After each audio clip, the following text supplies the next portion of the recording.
The National Weather Service in northern Indiana has issued a severe thunderstorm warning for northwestern LaPorte County in northwestern Indiana, southwestern Berrien County in southwestern Michigan, until 7:30 p.m. Eastern Daylight Time, or 6:30 p.m. Central Daylight Time. At 6:52 p.m. Eastern Daylight Time, or 5:52 p.m. Central Daylight Time, a severe thunderstorm was located near Potawatomi Park, or near Michigan City, moving east at 40 miles per hour. Hazard, 60 miles per hour wind gusts and quarter-size hail. Source, radar indicated.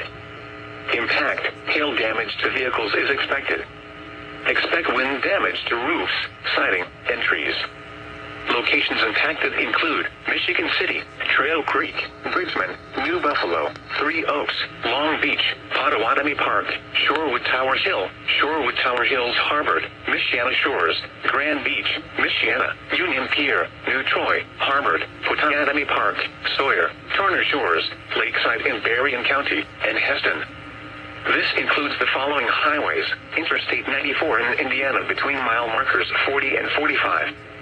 Interstate 94 in Michigan between mile markers 0 and 17. For your protection, move to an interior room on the lowest floor of a building. Repeating, a severe thunderstorm warning has been issued until 6:30 p.m. Central Daylight Time, or 7:30 p.m. Eastern Daylight Time for the following county: LaPorte, Indiana, and Berrien, Michigan.